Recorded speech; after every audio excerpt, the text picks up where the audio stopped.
Nih materi pokok pembahasan ya. Nah, sip. Oke. Di sini ada 12 pembahasan ya. Ibu coba ya mau tampilkan ini dokumen. Sebentar. Nah, ditampilkan dulu mungkin yang silabus dulu.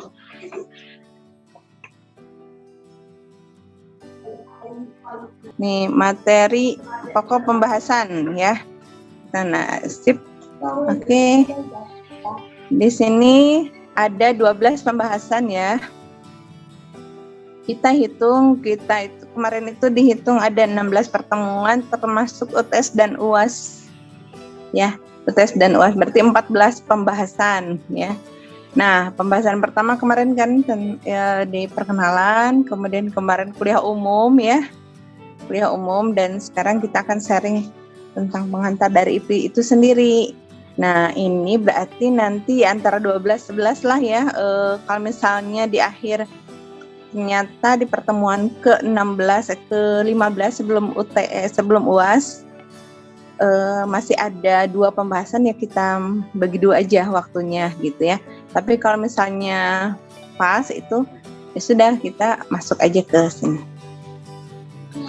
Baik, nah ini untuk konsep. Nah di sini nanti kelompok dari jumlah kelas yang ada nanti dibagi 12 kelompok aja ya, 12 kelompok. Nah di kelompok pertama itu akan membahas tentang konsep, ruang lingkup, dan sistem pendidikan Islam ya, membahas tentang pengertian pendidikan Islam dan ruang lingkupnya, serta menjelaskan tujuan dan sistem pendidikan Islam. Ya, itu dibuat makalah, kemudian dibuat PowerPoint-nya biar bisa diterangkan. PowerPoint kan poin-poinnya aja, karena penjelasan ada di makalah ya. Berikutnya kelompok 2 itu prinsip-prinsip pendidikan Islam. Itu ada metode, pendekatan, dan evaluasi pembelajaran. Kelompok 3, kedudukan dan hubungan pendidikan Islam dengan pendidikan nasional. Nah, sebelumnya sudah terbagi kelompok belum? Di kelas ini? Belum, Ibu. Oh, belum. Ya udah, kalau begitu itu disesuaikan ini aja ya, 12 kelompok aja nanti dibagi. Iya, baik. Berikutnya di kelompok 4 ada hakikat dan tujuan pendidikan Islam. Di dalamnya membahas tentang tarbiyah, taklim, dan ta'dib. Kemudian di kelompok 5 membahas tentang komponen dan sumber pendidikan Islam ya. Di sini pendidikan dalam pendidikan Islam, peserta didik dalam pendidikan Islam, tujuan dan kurikulum pendidikan Islam, alat sarana pendidikan Islam, dan lingkungan serta lingkungan pendidikan Islam ya. Jadi ini lebih ke komponen apa-apa saja nih gitu ya di dalam pembahasan ini gitu. Jadi ini lebih komplit lagi. Nah, sekarang yang kelompok 6 personal pendidikan Islam. Di sini membahas tentang pendidik dalam perspektif pendidikan Islam. Jadi seorang guru, seorang pembina, seorang mudaris ya, itu dalam perspektifnya pendidikan Islam seperti apa nih gitu. Kemudian proses belajar mengajarnya, dan kemudian dievaluasi. Nah, kemudian di kelompok 8 sistem pendidikan Islam dan kurikulum pendidikan Islam. Ini sistemnya seperti apa nih? Jadi kalau misalnya ada sistem berarti ada proses yang berjalan secara otomatis ya. Sistem pendidikan Islam seperti apa nih untuk siswa SD gitu ya.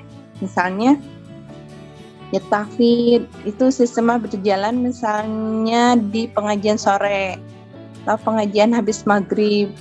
Di situ sistem berjalannya kebiasaan yang dirintis, kebiasaan yang diawali. Nah, mereka yang tingkat pertama misalnya sudah menyelesaikan hafalan 1 juz ya, maka dia masuk ke tingkat kedua, tapi yang tingkat 2 ini membimbing hafalan yang tingkat bawahnya sambil dia murojaah gitu, seperti itu. Nah, berikutnya itu sistem ya, sistem banyak untuk pendidikan Islam, itu satu di antara contoh ya. Kemudian kelompok 9 itu lembaga pendidikan Islam. Di sini macam-macam lembaga pendidikan Islam dan pengelolaan administrasi pendidikan Islam ya. Ya, administrasi apa saja nih gitu untuk data-data ya, data-data yang harus dipegang oleh seorang pendidik atau seorang lembaga ya, karena administrasi itu akan menjadikan nilai untuk lembaga itu sendiri. Kan di lembaga itu ada akreditasi ya, ada evaluasinya juga gitu. Nah, lembaga ini akreditasinya A, B atau C gitu ya. Jadi itu juga mempengaruhi untuk nilai lembaga itu sendiri. Berikutnya ada pendekatan metode pembelajaran, evaluasi dan pengembangan dalam pendidikan Islam. Ini pendekatan guru ke murid, murid ke guru, guru ke guru, murid ke murid. Ya, itu ada pendekatannya seperti apa. Nanti di sini dibahas dalam metode pembelajarannya seperti apa, sehingga itu terlaksana, terjalin gitu ya, sinerginya gitu, seperti itu. Dan kemudian ada evaluasi nih, kalau kita sudah melaksanakan ini, apa nih di evaluasi ini seperti apa gitu ya. Nah, kemudian pengembangan dalam pendidikan Islam, evaluasi dan pengembangan dalam pendidikan Islam. Jika sebenarnya dievaluasi ternyata masih minim nih, kayaknya ini harus dikembangkan, maka ada inovasi lain untuk mengembangkan lebih ke metode yang ada atau media yang ada ya, yang ada tetapi belum sempurna dikembangkan, direalisasikannya, maka kita tambahkan inovasi di dalam metode itu gitu ya. Kelompok 11 membahas tentang lingkungan pendidikan Islam. Di situ lebih ke definisi ya, pengertian lingkungan pendidikan Islam, lingkungannya seperti apa nih gitu ya. Kan sekarang itu lebih ke lingkungan pendidikan Islam tuh ini kan lingkungan syariah gitu ya. Banyak kan perumahan-perumahan yang menawarkan lingkungan syariah gitu, seperti itu. Nah, itu nggak jauh sebetulnya, lingkungan pendidikan Islam sudah terbangun juga di lingkungan kita ya, hanya memang sekarang berperang. Ada tantangan. Sekalipun memang HP buat kita, buat anak-anak, buat ya teman-teman kita aja gitu, itu ada manfaatnya. Seperti sekarang ya, digital itu kita manfaatkan dengan baik, tetapi ya ada juga yang kurang baik juga ya. Seperti apa nih? Seperti main game yang tidak tahu waktu kayak gitu ya. Ya, dipergunakan yang tidak efektif, tidak produktif aja buat kitanya gitu, sehingga kitanya kok nggak ada aktivitas yang membuat kita merasa produktif, merasa semangat untuk belajar ataupun bekerja. Nah ya, seperti itu akan mengganggu. Ya, tidak sedikit lah gitu remaja sekolah gitu ya, tetapi kembali sekolah ya di rumah begitu banyak keluhan orang tua murid, anak SMP, anak SMA gitu. Iya, mereka tuh kalau ke sekolah ke PTM kan sekarang gantian, tidak tiap hari gitu. Jadi ketika tidak PTM ada di rumah, ya kembali ke kebiasaan saat di rumah, saat lockdown lah ya, walaupun ada tuh pertemuan PJJ, tapi tidak utuh pembelajarannya ya. Kemudian di lingkungan ini, nah ini macam-macam lingkungan dan atmosfer akademik ya. Kemudian sini pandangan Islam tentang lingkungan. Jadi kan nanti akan ditemukan. Akang dan Teteh, Bapak dan Ibu akan melihat mana bahasa lingkungan, mana bahasa Al-Quran dan hadis gitu ya. bahasa Al-Quran seperti apa, bahasa lingkungan seperti apa gitu. Nah, mungkin ini pandangan Islam terhadap lingkungan gitu ya. Kemudian terakhir, relevansi pendidikan Islam terhadap kemajuan bangsa. Nah, di sini eksistensi pendidikan Islam di Indonesia dan moralitas di Indonesia. Nah, jadi Akang dan Teteh 12 pembahasan ini akan nanti disinergikan, didiskusikan pada perkuliahan. Berapa bulan ya? 3 bulan lah satu semester. Ya kurang lebih 2 bulan karena ada UAS UTS ya. Kemarin juga sudah libur seperti itu. Baik, nah untuk keaktifan mungkin bisa Nah untuk daftar pustaka yang utamanya itu ada 10 ya. Akang dan Teteh ini di toko buku banyak ya. Jika memang misalnya anggarannya sudah disiapkan, lebih baik mempunyai karena kita ada di prodi PHI ya. Ini satu sumber utamanya, walaupun memang tidak jadi guru ke depannya gitu ya, tetapi kita ya untuk diri kita lah gitu ya. Nah, satu diantaranya juga untuk diri kita itu kita bermanfaat untuk diri kita, artinya kita sedang mengisi nilai-nilai kebangsaan ya, nilai-nilai kebangsaan kita. Karena ada pertanyaan, apa makna kemerdekaan buat kita nih sebagai warga negara Indonesia? Ibu mah simple aja, bermanfaat untuk diri sendiri gitu ya. Jadi saat bermanfaat diri sendiri, ya kita tidak mengandalkan orang lain juga gitu ya. Walaupun nanti ke depan ada masanya kita bisa bekerja sama, seperti sekarang kita bersinergi ya, seperti itu.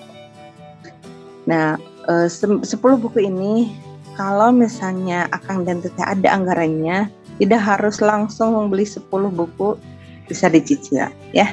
Jadi, misalnya bulan ini 1 buku nih, nomor 1 dulu. Bisa berurutan atau bisa diacak gitu ya. Mana nih yang dibutuhkan. Nah, kalaupun pendukung, kalau misalnya tidak ada anggaran juga bisa saling pinjam aja. Nih misalnya kelompok 2 beli bukunya 2 buku gitu ya. Jadi kelompok 3, kelompok 1 nomor 10 aja belinya gitu, itu bisa saling pinjam, jadi lebih meringankan juga gitu ya. Hanya tadi kalau ada anggarannya itu lebih baik. Kemudian pendukung bisa ini ke perpustakaan juga atau ke kakak tingkat ya yang sudah ya kita ini aja dengan kakak tingkat yang semester 3 kemarin ya, sekarang semester 5 yang ibu Ampu ya, bareng bersinergi itu tentang IP, barangkali ada di mereka juga. Ibu nyaranin ya kalau ada beli, kalau ada anggarannya beli, kalau tidak ada ke perpustakaan atau saling meminjam, saling melengkapi begitu ya. Baik, untuk penilaian ini perlu ada evaluasi, jadi ada nilai angka yang harus keluar juga, itu juga untuk kebutuhan ya, untuk kebutuhan Bapak Ibu Akang Teteh ya, apalagi yang mau jadi guru dan yang sudah jadi guru untuk peningkatan. Tetapi bagi yang tidak jadi guru ataupun yang sudah jadi guru itu juga butuh ya. Kan kita akan menilai diri kita gitu dengan kemampuan yang kita lakukan sebelumnya dan setelahnya begitu ya. Jadi kalau misalnya ada aktivitas yang tidak dievaluasi, kita nggak tahu juga nih kemampuan kita. Kalau misalnya tidak di Zoom, boleh menggunakan apapun ya, bisa Telegram, bisa Google Meet, bisa. Jadi kesiapan dari Akang Teteh aja.